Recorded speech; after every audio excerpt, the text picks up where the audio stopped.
Welcome to Linda's TV show. I greet you according to your time zone. If it is your first time of coming across this platform or seeing my face, my name is Linda and you are watching Linda's TV show. If you like what we are doing, kindly subscribe, put on your notification bell to all notifications so that you'll be able to know when we upload a new video. My lovely people, always share these videos, always like and share. Ugo here, we react to all forms of videos, local, internet, especially what is happening in Nigeria and in Biafra land. I put a disclaimer that here in Linda's TV show, we do not promote misleading information, hate speech, violent or instigating war. We are to all forms of videos and we are here to inform, educate, enlighten us or the public about what is happening. Of course, I will always seize every opportunity to appreciate YouTube for creating this platform that we are using to disseminate this information to the members of the public. YouTube. People did not understand what is actually going on in Nigeria today because they did not look back to understand where this issue of Christian genocide started. A lot of people are just thinking that this thing started in this current administration, but I am going to take you back, and when you look at the screen you will see that some time ago, this is January 3, 2012, because in 2011 December, the Boko Haram militant, the Boko Haram terrorists, they declared that the whole Christians in northern part of the country should leave northern Nigeria. Why? Because they want to declare an Islamic state in the northern Nigeria. This is the news from the Voice of America. Nigeria government rejects Boko Haram's ultimatum. So take your biro because I want you to jot all these things down and go and verify everything I'm going to say here. You can check it on Al Jazeera, on BBC, on CNN. So it was a global news. So it's not something that people don't just know. So after that, as you can see again on the screen, this is from the United Nations. UN started warning about sectarian violence, sectarian attack in northern Nigeria. And as you know, sectarian violence is just a religious violence, just like what we are seeing in Nigeria today. So it started from let me say 2012, 2011, and the Nigerian government did not do anything to stop it. However, during the administration of Muhammadu Buhari, that is the administration that handed over to Bola Ahmed Tinubu, there is something that the Minister of Information, Mr. Naya Mohammed, said. Just take a listen, take a listen. But in the wake of a renewed onslaught by tireless military against Boko Haram and their ISWAP allies in recent times, the insurgents have apparently changed their strategy. They have started targeting Christians and Christian villages for a specific reason, which is to trigger a religious war and throw the nation into chaos. Apparently, they have realized how emotive and divisive religion can be when exploited by unscrupulous persons. Lest I am misunderstood, let me repeat. The insurgents who delude themselves as Muslims, whereas they are nothing more than bloodthirsty, rapacious killers who subscribe to no religion, have recently started targeting Christians with a view to sowing the seed of confusion and discord between the two great religions. This is not to say that they have stopped attacking Muslims, but they seem to now have a deliberate policy of attacking Christians. The attack... That is the word there. They now have a deliberate policy of attacking Christians. Thank God you all know Naya Mohammed. He was the Minister of Information. So amidst all these things, we were surprised when the Nigerian government started denying that there is nothing like Christian genocide, that Christian genocide never existed. So in the wake of this controversy, people like Mike Arnold, the man you are seeing on the screen right now, started gaining the attention of the people because we were psychologically demoralized. We were thinking that, wait, are we still in this world? The government that was saying that they are Christian, they are terrorists who are committing Christian genocide. From 2012, UN have been warning about sexual violence. Boko Haram have been issuing ultimatum that Christians should leave. What happened that people just wake up to say there is no Christian violence in Nigeria, or there is no, Christian genocide in Nigeria again? So we started seeing people who did not take bribe. We started seeing people who refused to compromise.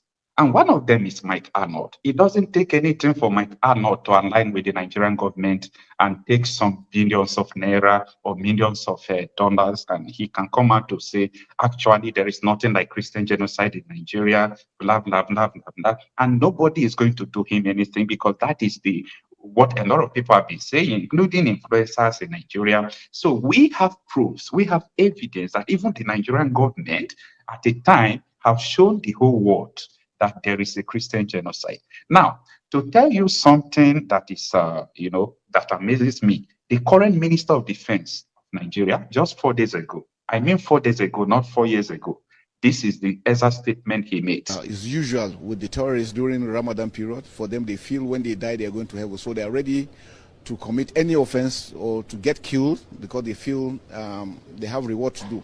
But like I said, we have adjusted our strategies.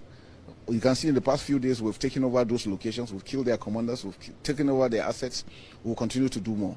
And I assure you, Mr. President has approved so many things that are coming on our line, and we're working together as a team. You can see all members of the security forces are here to assure Nigerians. All right, you just hear what he said from the beginning, that the Boko Haram, other terrorists are attacking because this is the period of Ramadan. And they believe that if they die while fighting, they will go to heaven. And someone will wake up and say there is nothing like religious attached to the issues that is going on in Nigeria. So with that, we are welcoming our guest this evening, Mike Arnold. Mike Arnold, we are happy to have you this evening. Thank you for joining us. It's a pleasure to be here.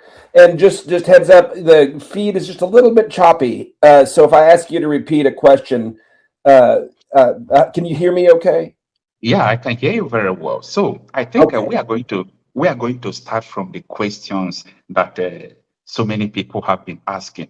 So many people have been asking, dear Mike Arnold, how come your interest in Nigeria, your passion, you are building schools, you people are supporting the building of schools in Nigeria, you people are supporting the persecuted people in Nigeria. Like, where is this passion coming from? Who is motivating you people, and what is your motivation? Well, thank you. That's a good question, and it's the right question, because a lot of people, Jesus said, people do all these things in my name, and he says, away from me, I never knew you. That all our best works are like filthy rags if we don't have a connection to him. So a lot of people come with ulterior motives, but a lot of people come with good intentions also, and they're still can sometimes do more harm than good. My entire journey, and at the end of this, my memoirs will be just the step-by-step miracles and guidance from God. It's been, I believe God has equipped me for this in my life and has put me here for this reason. My first trip to Nigeria was 2010. Didn't want to go, had no idea, but it was just at the last minute, hey, sure, I'll go along. And it was pretty much that. I couldn't find it on a map. But over the course of the month there, I began to relate to the people to the extent that in many ways I feel more at home there than I do here, because in Christ there is no Jew or Greek, slave or free, American or Nigerian or Igbo or House. I mean, we're a body, and I felt that connection there to the body more than I do here in so many ways. And God gave me a word on that trip, and at the time, Nigeria was the only nation on earth where radical Islam was being pushed back. There was a Christian president, and the economy was booming. I think it was like 120 or 150 naira to $1. I mean, it was a much nicer place. Wow. And God told me, he said, what man has long called the dark continent, I am raising to be the continent of light in this generation, with Nigeria as the vanguard, front line. Since then, look what's happened. I mean, literally all hell is broken loose. And I believe this is the battle for the kingdom in our generation is right here. And I believe we will prevail. But that's what I'm called to. And that's what guides me. And that's what will continue to guide me. So help me God. All right. Thank you so much. We would like to understand the perspective of someone like you in this issue of the religious violence in Nigeria, because about 5 governors in Nigeria who came out to say, we know these terrorists, we know who they are, we know that the government is sponsoring them. These are sitting governors of the states in Nigeria, like the governor of Benue State that denied that there is nothing like Christian genocide. He came out, he said that they have evidence that people in the Senate are sponsoring the killing in Benue State. The governor of Zamfara State made a statement just to show people what I'm talking about. Let me play the video. Like I said, what he said. We know where these guys are. We know where they live. We know their parents. You know them as a government. Of course we do. They live with the same community we live. So why is it difficult to get them? That is the $1 million question that I should ask you. We are trying to understand, for those of us who are now conversant with Zamfara, have never been there, and we hear you as a chief security officer speak tonight to say you know these people, but yet you can't get them. It's a head scratcher. It is something that we are trying to all put our heads together. That is why, from what I can do as a governor, to have this CPG as a first line of defense. Of course, military are there, police are there, as well as civil defense, but they are not under my control. They are under the control of federal government. And they're, like I said. Yeah, he is the current governor of Zamfara State. He said he knows where these terrorists are, they know whom they are, they know their parents, but he is not in the control to stop them. The control belongs to the federal government. You people see this thing as a normal terrorism, or as, I don't want to put words in your mouth. How do you see the issue in Nigeria? Okay, let me give you a revelation here, and it's a deep one, okay?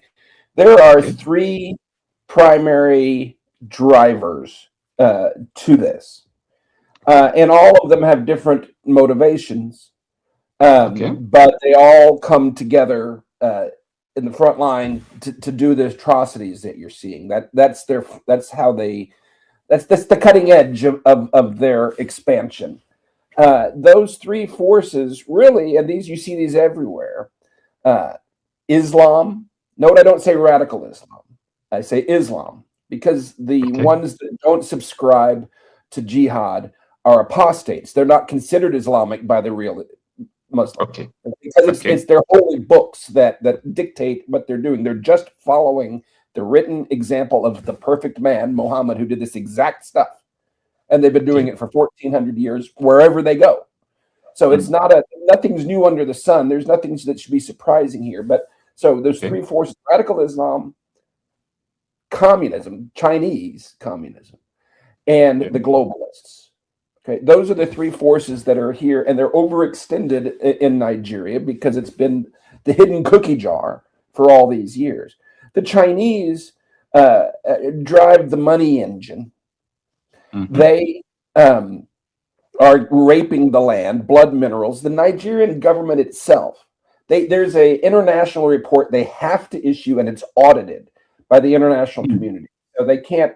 This is the Nigerian government having to admit this, and the Nigerian government downplayed it as much as they could. Yeah. The Nigerian government officially says that $9 billion a year of minerals is being looted from the north, and it's predominantly, it obviously appears to be going to the Chinese. And I keep getting reports from people in the north who say, yeah, those Chinese, they're the worst human beings on earth, and verifying everything I'm saying.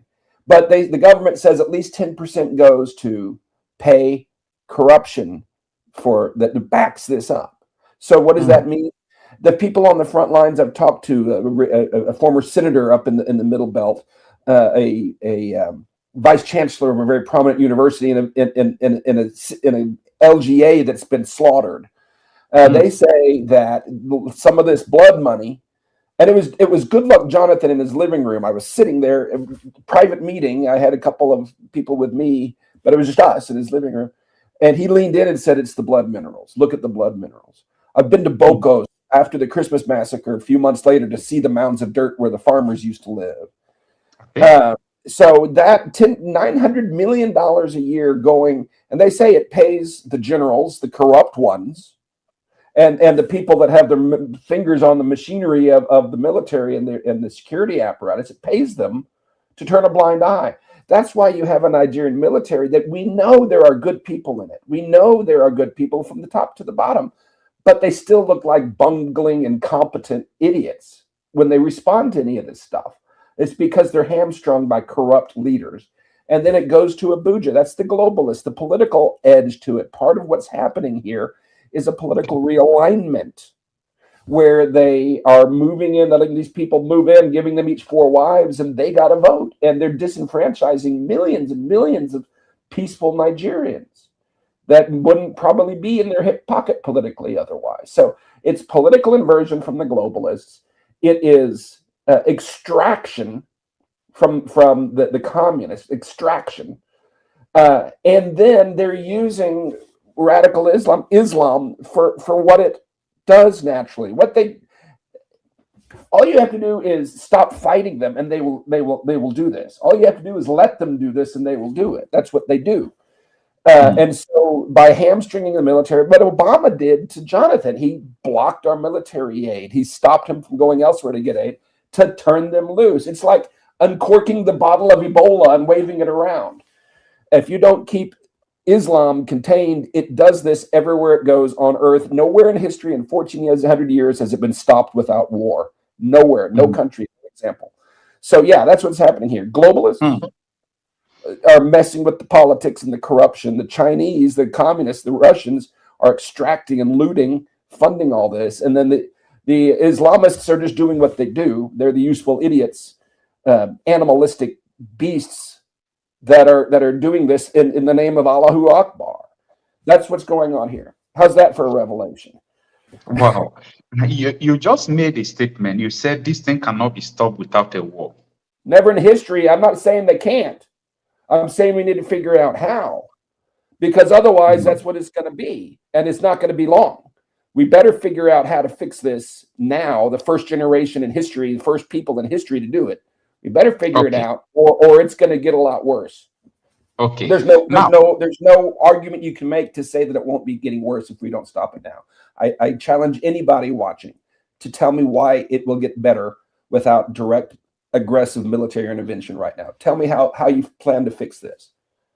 All right. That will lead me to the exact question. It's like you just go into the question. With a lot of communities looking like this, being wiped out, ethnic cleansing all over the country, especially in the middle belt, in the northeast, in the north, in northwest, and part of the southeast. You just make mention that this thing is not going to stop. It will keep on getting worse. I think this is the truth that everybody is trying to behold. This thing is not going to end. This has been getting to over 20 years, and we keep seeing it getting worse and worse and worse every day. So we are asking you, sir, are you just saying there is just one solution to this, or what are the solutions do you think that people should do? Because we ourselves, a lot of people in Nigeria, at a time, you see there is an agitation in Nigeria, in the southwest, in the southeast. The reason for this agitation is all this sectarian violence, people saying the Christians should live in the north. They see that some government officials are sponsoring terrorism. Like, people look at it and say, no, we can't be in the same country with these people. So this thing have been fueling agitation. Some people said, oh, let them give us right to defend ourselves. Let everybody carry AK-47 so that we'll be able to withstand these people. So what are the solutions, if it is more than one, that your people think that we could use to stop this issue? Okay, I'm not me people. Okay, I'm me. So I'm not speaking for anybody else. Okay, I don't represent America. I don't represent the American government or anybody in it. I represent me and my organization. You are the SH0CK. I'm just telling you. Don't people say that? Oh, you what white people? Oh, you're a white guy. Tell me, you're a black guy. Tell me, what do black people think? I mean, come on, it's silly. Understood. So I'm me. Okay. But me, what I think is this, first of all, that Winston Churchill called Islam the equivalent of human rabies. Think about that. And it's an apt description. You can see the playbook. Let me just walk through how Muhammad took over Medina. Okay. He was this downtrodden poor guy. Really, the clinical diagnosis would be a malignant narcissist sociopath. If you analyze what he did and what he said clinically, take out his claims of being a prophet, which he claimed, and made it a religion. But if you look at how he led his gang thug cult, they went into Medina as this poor, downtrodden, helpless people, and were victims. And they got all the other victims and the downtrodden to band together and pull down these evil people. And then they bumped off all the other victims, and then they were the boss. And they killed people that got in their way. And anybody that disagreed with them, anybody that didn't believe he was a prophet and didn't follow his exact instruction word for word, they just killed them. And that's what they still do. And so, I mean, you can look at these, but I have a video from Ngoshe. From about a year and a half ago, where there was a Christian church, a military chaplain had built this. They burned all the other ones, in 2014, and killed them all and ran them all off, except for that few that 50,000 that were able to stay in Cameroon. Cameroon put all the rest in cattle trailers and hauled them back to Nigeria. But there was a Christian community there. The military chaplain built this church, More Than Conquerors Church. And my team visited it 2014 in the fall, and amazing. And in a little month or so later, got a video from the pastor on WhatsApp. Boko Haram in Ngoshe, after Tinubu and Ribadu declared it defeated, they captured some members of the community, including members of this church, and had a mass beheading, videoed it with the flags waving. They didn't even sharpen their blades. I mean, it was taking 10 or 12 licks with these axes and machetes to cut these heads off. And they're holding them up. There's a crowd all the way around them, thick. You can see crowd, men, women, and children cheering. Tell me, Nuhu Badu calls these people his brothers. Tell me that there's a rehabilitation that cleans that. So in human terms, in natural terms, in practical reality, they all have to be exterminated. I mean, sorry. Once they've crossed that line, I'm talking justice. I'm not talking revenge. I'm not talking, rise up and go get them. I'm saying anybody that swung the blade or pulled the trigger, anybody that's been there or that's benefited from that or enabled that or defended it, the earth can't hold them. That's justice. Now, as a Christian, I believe that they can be reached. I believe that they can be reached with the gospel. I know this is happening. Iran has the fastest growing Christian church on earth. And that's documented underground because that regime is evil and it hurts people that are within it. No human being can do those actions and ultimately at night feel good about themselves. That's why they have to keep doing more to cover their conscience. Jesus is breaking through. So we need to lead with the gospel. We need to lead with the true church, not the Nigerian prosperity pimp crap. But the true church needs to be praying and serving and standing up and speaking love and truth to these people. Jesus is showing up. That's the only solution that's lasting. But on this world, as policy, as law, as justice, the world can't hold anybody with that. It's that incompatible with human civilization. That's right. That's right. All right. Thank you so much, Mr. Mike Arnold. See, there is this thing that you just said. A lot of people believe that it is true, that the only viable option to stopping this is just a military intervention to overpower these people to stop them. Former military chief in Nigeria, his name is Mr. T.Y. Danjuma.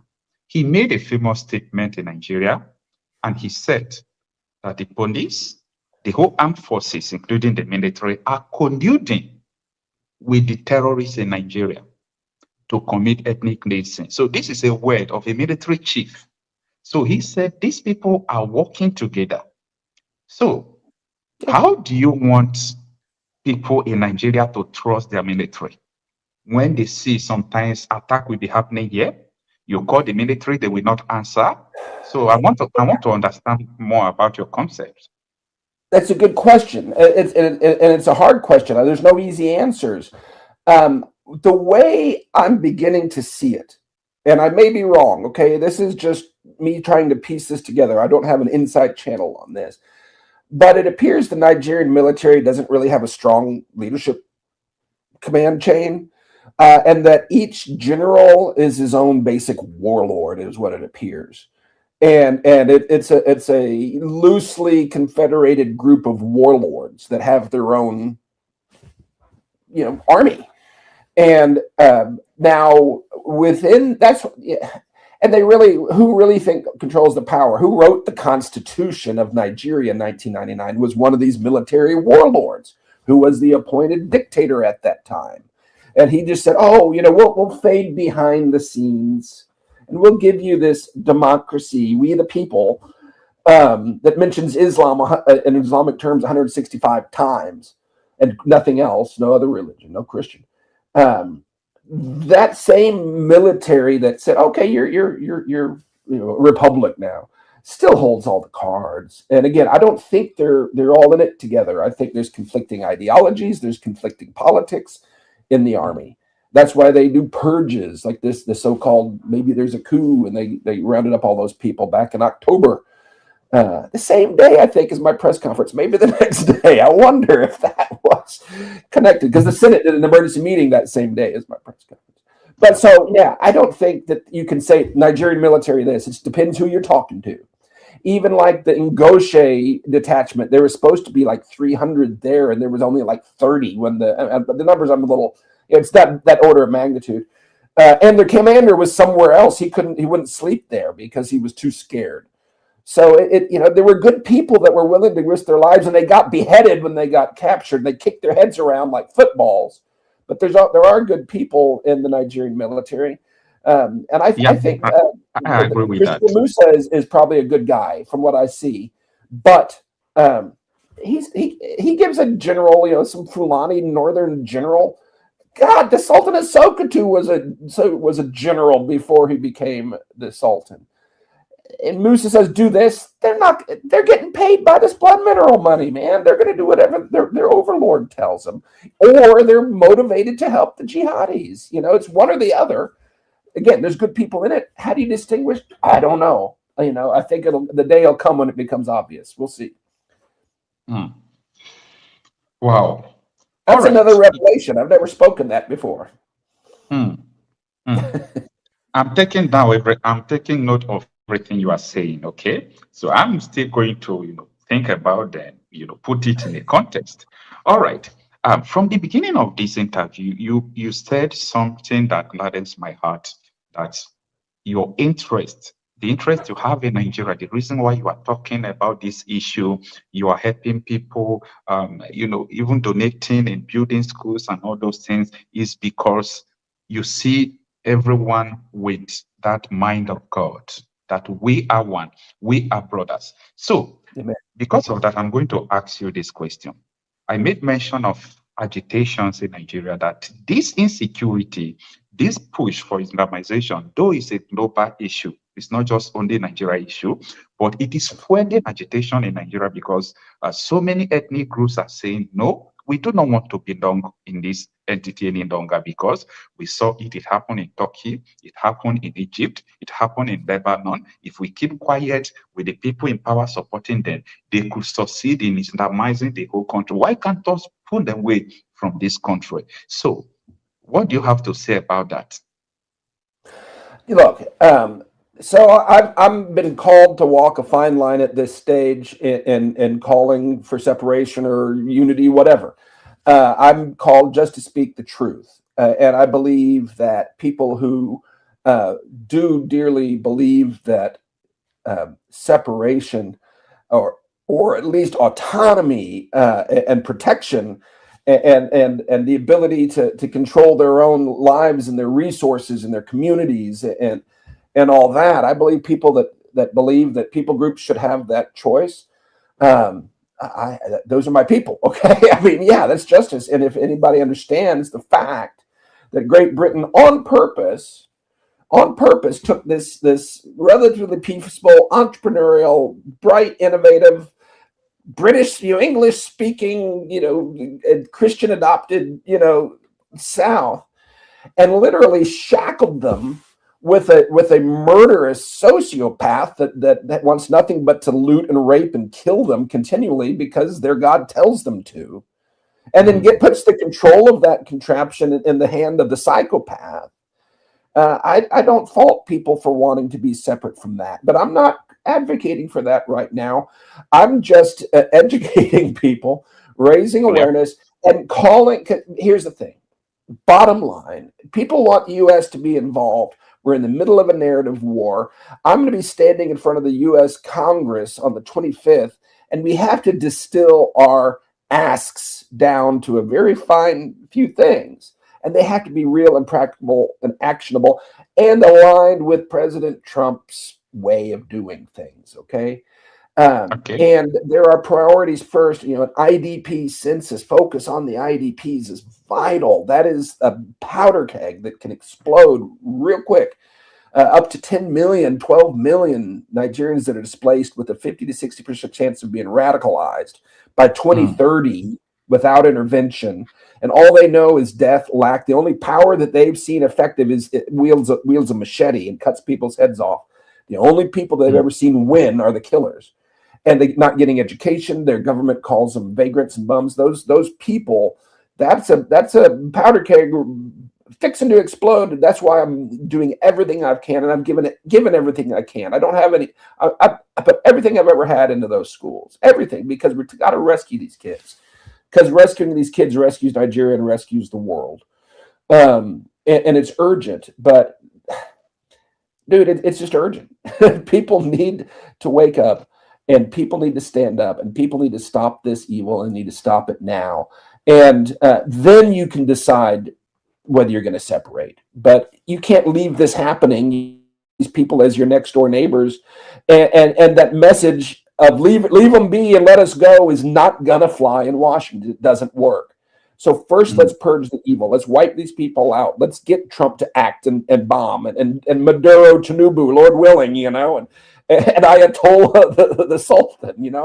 Let's get it done, and then you'll be able to chart your own course. You got to cut those. I made my point. Okay, I'm strategically working to establish justice and restoration to the people of the land now called Nigeria.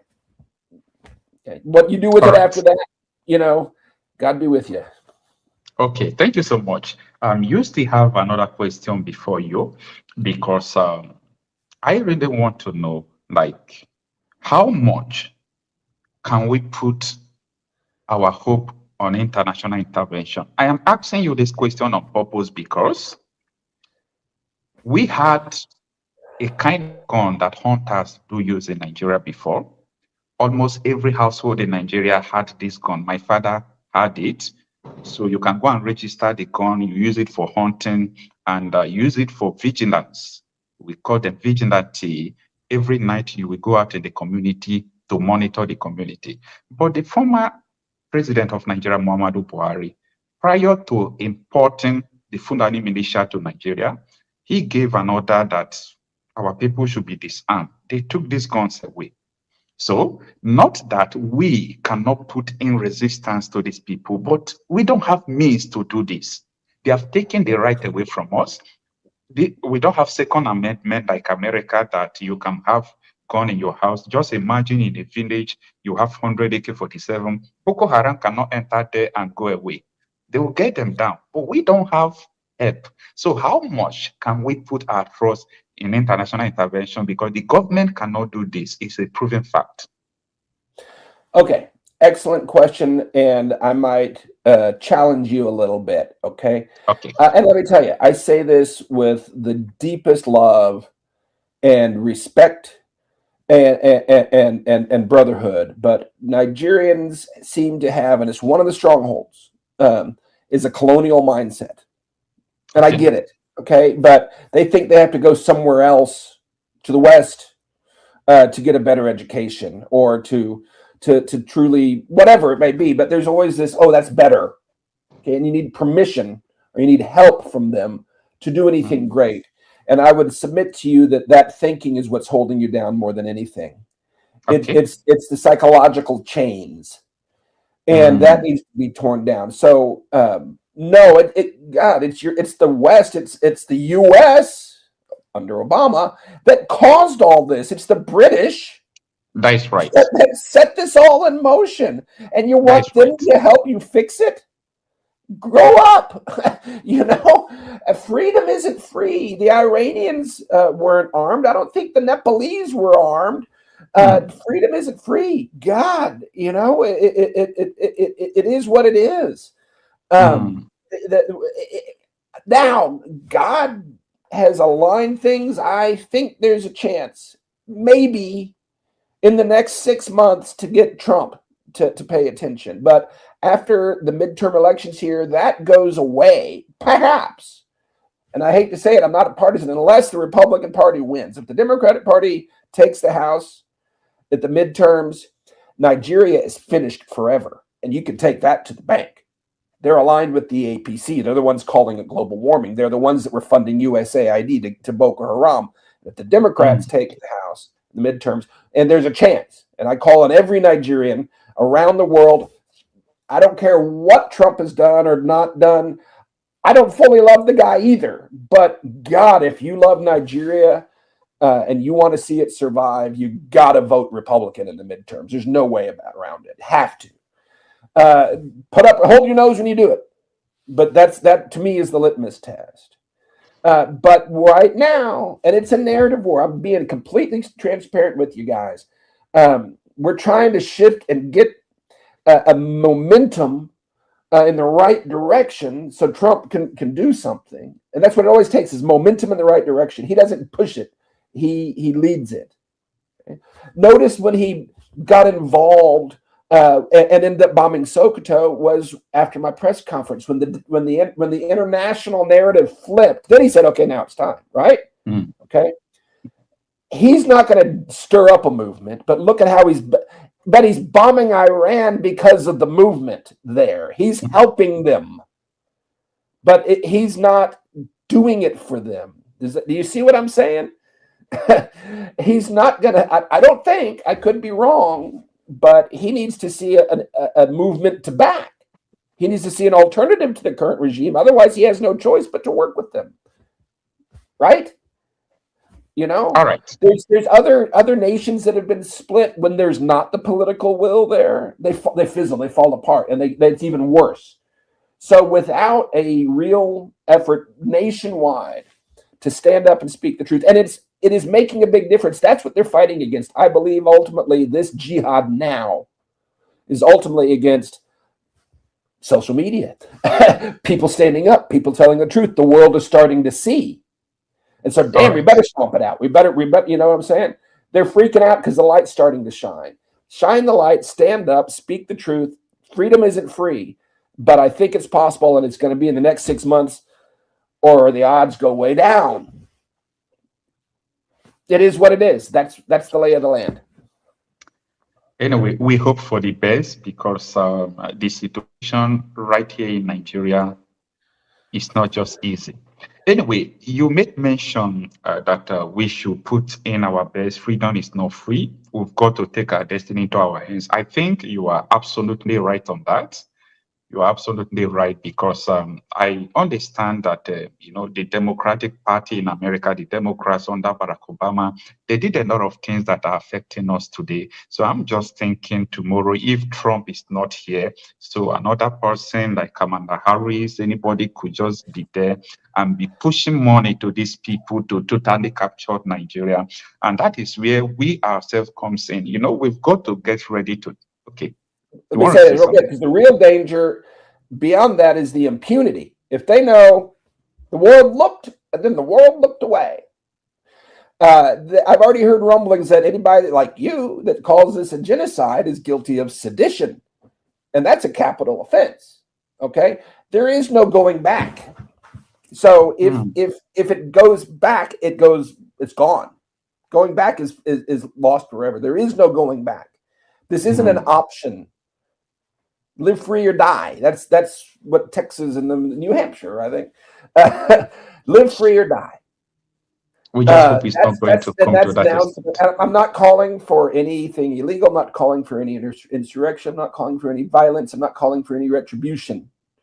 I'm saying manifest the new Nigeria, the new region used to be called whatever you want to do. Manifest the future you want to be. You want to see. You want to see justice. You want to see, but it's legal justice. It's righteous justice. It's not street justice. You want to see rule of law. You want to see love. You want to see all of those things. Be that and stand up and be it loudly. I'm not saying go do anything that's stupid, but everybody must stand up. Everybody must speak. Everybody must share these stories. Everybody must post. Everybody must serve. Everybody must connect and help the widows and orphans around you. Reach out. USA doesn't need to come and dump money to take care of the IDPs. If just the people around those camps were to walk in and say, how can I help you? And if the body of Christ were to really do its job, if the top 10, just the 10 richest pastors in Nigeria, they're hoarded tithes and offerings like the dragon that's hoarding the gold of God's people. They're satanic beasts. And I don't care what they're giving lip service now to this issue. They're hoarding the gold of the body of Christ. And just the top 10, their hoarded tithes and offerings would fully support over 3 million IDPs for a year. That's how many of the government claims exist. The church could step up tomorrow if those sons of Satan, worshipers of mammon, prosperity preachers were just to drop down to a pastor's salary and live a humble life like Jesus and the apostles did. They could say right now, well, watch this. See what the Muslims are doing? Look what the church will do. We'll take care of all of them for a year until we figure this out. That could happen tomorrow. But you have these dragons hoarding the gold of the body of Christ, calling themselves pastors and general overseers and building, opulent arenas and flying in jets and stuff. Those are not Christians. They're not pastors. They are leading the church astray. They're wolves in shepherd's clothing. And this is not going to be fixed until the church cleans house and runs them out and uses those resources to actually help the widows and orphans that are right around you. Come on. How's that? This is actually what we wanted to hear. I think this is actually the right thing and the right direction the church should go, because most of the time we used to think about these things and it's not because the churches in Nigeria are poor. It's not because we don't have what it takes to run a government. When I mean a government, I'm talking about church government. Church government have to do with how you help the people, the chains of helping people, the chains of unity among brethren, the chains of defending the faith, the chains of doing so many things. But honestly, I'm not here to condemn anybody, but this is what is lacking in the Christendom in Nigeria. So what you are saying is actually what we should do. And I still want to put this to you. There are so many people who are in detention because they speak up, they agitated, they fought back, the militia, they did all sorts of things, against this power that be that is killing people, but they end up in detention. Most of them end up being killed. I know that we are not going to give up in speaking up, but what do you think we should do? Do you think that the church is not defending the faith enough, or this is not all about church issue? It's just all about the citizens' responsibility to continue to die? That was in October 2023. We had a protest called End Bad Governance Protest. I was in Abuja. I was threatened to go back to my state. That's if they see me in Abuja, that I'm going to be arrested. Though I was not afraid because I have a lot of people standing there that if police arrest me, they will go in to do pro bono service, both in the court and everything. So I was not afraid. But for how long shall we continue to be killed? If you protest, they will arrest you. What do you think that we should do about this? Look, freedom isn't free. You have a wicked combination here. You have the most brutal totalitarian overlords in history conspiring against you. You have the Islamic regime. You have the internationalist, cabal, the political, international banking, all that regime, and then you have the communist regime that is holding these people down, and you think it's going to just be handed to you? If God has called Nigeria to be the vanguard in the kingdom come in our generation, you expect somebody else to come and rescue you? That's not. What would happen if Trump were gone tomorrow? What would happen if Harris won? Would you just say, "Oh well, we suck. Come and behead us"? That's those. We will not stand to wait for them to come and kill us, actually. Well, that's what you've been doing, and it's little by little. It's the frog in the pot. They'll come. They just did to your brothers and sisters in Ngoshe just the other day. Why aren't you standing up now? You're going to wait till it's your neighborhood? Then who's going to stand up with you? Come on. Here's the thing. And I'm going to just say this. If there's another Ngoshe, I think every Nigerian of conscience, of every religion or race or tribe or creed, should stand up and take pitchforks and torches and storm the Aso Rock, the villa. I believe that. Now, as I said pitchforks and torches, I meant that symbolically. They should do it with posters. They should do it with words. Okay, I'm not calling you to tear down the villa. I'm not calling you to street justice. That is wrong. That's what they would do. But stand up. And you know what? The most powerful symbol in modern times among them is the Tiananmen Square tank man. Okay, where's the Nigerian Tiananmen Square tank man? That got the world's attention. It galvanized the world. Trump is watching. The world is watching. Freedom isn't free. If there's another Ngoshe, I think that the good people of Nigeria should surround the villa and pray for them and sing hymns. March around it 6 times blowing trumpets. How about that? Or 7 times blowing trumpets. Okay? But make your presence known. And if they try to retaliate, Trump will intervene. He'll have to. Look the Iran wasn't hit until the people rose up. Just say it. I mean, this is fact, okay? I'm not calling on anything violent, but I'm calling on people. Protest is fundamental human rights. Stand up and speak, and don't let them get away with it. No more Ngoshes. No more. Enough's enough. And don't wait on the white man to come do it for you. My God. Where are the leaders of Nigeria? Waiting for the election? In a sham system that's never had a fair election in history? You're waiting for that? Fools. Wow. Is United States considering in supporting the change of regime in Nigeria? This is the reason why I'm asking you this question. In the year 2015, Barack Obama participated in removing then incumbent President Goodluck Ebele Jonathan.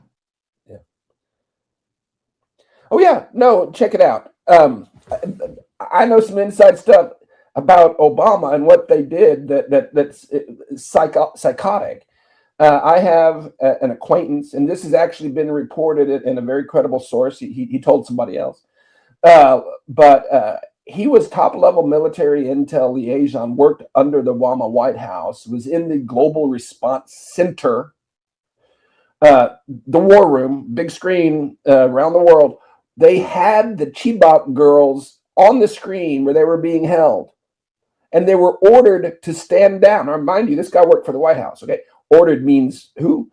Ordered to stand down and not give that intel to the Nigerian military, not rescue those girls, let them go. He ended up quitting military service for lifetime career because of that. He couldn't serve the government anymore.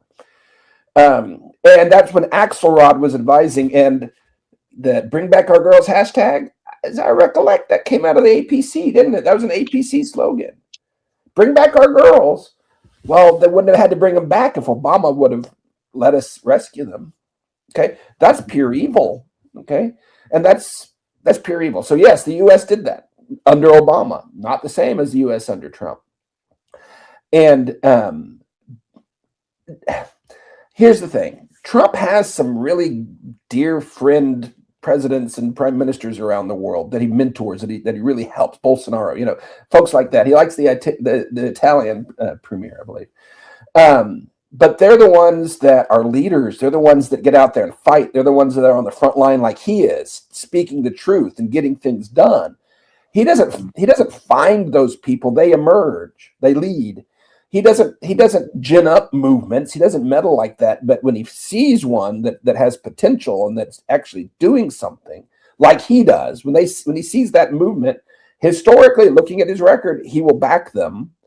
And my theory, I don't speak for anybody but me. This is my theory. I've wondered why they're holding on to the 2,500 pages of the Tinubu DEA documents. It's been ordered released by a federal judge, but they're still holding on to it. I wonder, like I said, if there's no alternative, they got to work with the guy that's there. I wonder if that's how they're working with Tinubu. Just wrap those 2,500 pages around his neck and make him comply. I don't know.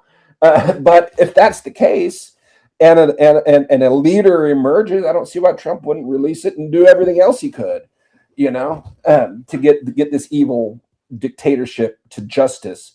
Tinubu is guilty of genocide. And I'm not talking about tracing his looting the North and all that. That's for another day. For his intentional denial of aid and recognition of displaced under these circumstances, that has been prosecuted successfully in International Criminal Court as genocide. And I believe he needs to be indicted for that, because I have proof. There's living proof all over Nigeria of how he calls these people's criminals and vagrants and bums. He bulldozes their homes, denies aid, denies recognition. All he has to do is recognize them as displaced. That's all he has to do. And the international community has the money and the mandate to take care of them.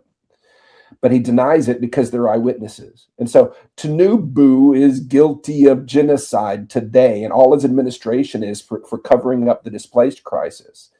So yeah, why wouldn't Trump intervene? Why wouldn't he and Maduro, the guy? There's just enough legal grounds for it, I believe, as there was for Maduro. But where's the movement? Who's going to take over? Who's going to run if he plucks those people out? That's not emerged in Nigeria, and it's not the Biafran separatists. You see what I'm saying? You don't want to help? Then why would I back you? We need to take over we need to do this instead. Again, this is deep analysis, and I'm shooting from the hip. I'm just vibing with you here. I don't represent anybody else, but that's how I can see it playing out. And I think that's a lot of what's happening. All right. You just made mention you just talk about the guilty of genocide of something. I want to take you back to 2015. Prior to the election that removed Goodluck Jonathan, the coalition of APC and PDP imported Fulani militia from outside the country. Now, there is difference between allegation and if the people who carried out this thing accepted it. So they accepted that, yes, we imported these Fulani people. We did not import them to scatter Nigeria. We just imported them to rig election. This is what they are saying, and it doesn't make sense. So it doesn't make sense. And let me give you an example. This man was part of the coalition. Look at what he said. Let me first of all say that the idea of bringing people from outside the country to destabilize wasn't, I mean, I didn't say they brought people to destabilize. What I said was that the idea, they actually brought people into the country with the intention that those people will come and vote for them. I think you understand? And they never realized, they never knew, they were never convinced that they were going to win that election because PDP was very, very strong on ground. So the fear was that they were going to lose the election. So the only thing they could do was to bring in people who could serve as mercenaries to come and win elections for them through the back door. But when the new PDP came on board and joined them and form the APC and won the election, they didn't know what to do with those people. And in the process, those people became uncontrollable. I mean, many people have spoken. And that is the Fulani militia we have in Nigeria today. It was imported by the coalition of Tinubu and they are not hiding it. They don't hide it. So, you know, my understanding is, and I don't have firsthand documentary evidence, so I wouldn't publish this, but I've heard, you probably heard the same thing, that the reason Issa Pantami was in charge of digital information, the Minister of Digital Information, that they'd set up tents and they'd hand out digital government ID cards to these folks in the north, all the people they imported.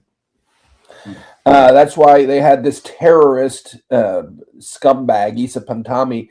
I've sat next to him. In the October and the Stooge tour that Omokri set up. I was in a very small room sitting right next to Issa Pantami. The guy that has publicly recorded is saying, of course we all celebrate whenever unbelievers are being killed.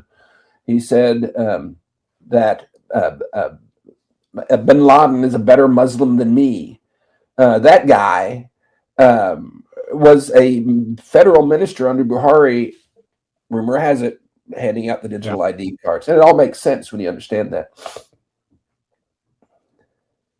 So, with this issue, I think talking about whether these people are guilty of genocide or not, is matter of they have accepted that they imported these Fulani militia that have killed hundreds of thousands of people and displaced millions of people. So someone is responsible to importing this. So I have like up to 10 videos, you know, when someone comes to national television to say something and nobody denied it, I document it as a substantial evidence, just like this incumbent senator again.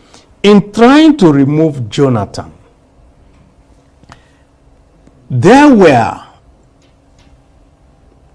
stateless persons that were from the Sahel region that were imported into Nigeria, and a former. So everybody knows what is actually the problem, but nobody wants to confront the powers that be. So all this issue we are talking about here is the reason why so many people were, you know, agitating that, come on, these people are going to, with the help of the government, they are going to infiltrate our land, they are going to kill our people. But you also say something that is very important, that, listen, you can't leave these terrorists in your backyard while talking about the separation of Nigeria, because they can come into your area, you know. But what about if Donald Trump did not win this election? It could have been the people will just be carrying arms, fighting. And the type of arms we can carry is just shoot, what is it called, pump action. I can only register pump action. Government can only give me, license to pump action. They can't give me license to AK-47. They can't give me license to all those sophisticated weapons that the terrorists are using. So that does not mean that we are not going to put in resistance to it. According to you, we are going to close our eyes and say, oh, come and behead us, come and kill us. No, that is not going to happen. We are going it happened in Ngoshe last week. It's happening in villages all across Nigeria all the time. And nobody's coming to help. So look, I don't buy what you're saying, because you're not doing it. It's been happening for over a decade, village after village, community after community. 100,000 plus wiped out, millions displaced, and nobody stopped it. Nobody stood up. And what makes you think that when it gets to your neighborhood, you're going to stand up and it'll be too late for you? That's just the way it is. Okay, I'm shooting straight, and you're copping out, and it's not right. You are allowing it. You've allowed it for too long. Yeah, I do not argue about that. What you are saying is correct. And I also feel that there is something we are doing that those people are not doing. Because like last year, that was last 2 years, 2023, in my community, my people could not go to farm for 3 months because these people, they were in the farm. This is southern Nigeria. I'm from Delta State. This is southern Nigeria. They were in our bushes, kidnapping people, killing people, but we did not fold our hands. We did something. We were in the bush.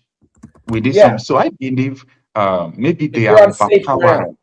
You're on safe. I mean, you've got a community around you, okay, and hopefully you know your local leaders. Your police are more connected there, and all that. That's fine. But like I said, they're coming step by step. They're extending Sharia. They want to go step by step. And if you're defending your ground, fine, sure, you defended your ground. But why aren't you defending your neighbor? Why aren't you defending the widows and orphans that are being beheaded? That's what I'm saying. You'll stop it. When it comes to your neighborhood, you'll stop it. But by the time it comes to your neighborhood for real, it'll be too late because you didn't help your neighbor. Your neighbors better band together before it comes, and push it back. Otherwise, it's going to come for each and every one of you, one at a time. Yeah, you just confirmed what I'm saying. You know how to stand up. You know how to push back. And you're only doing it in your backyard. And how's that working for villages and communities around Nigeria? It doesn't work that way.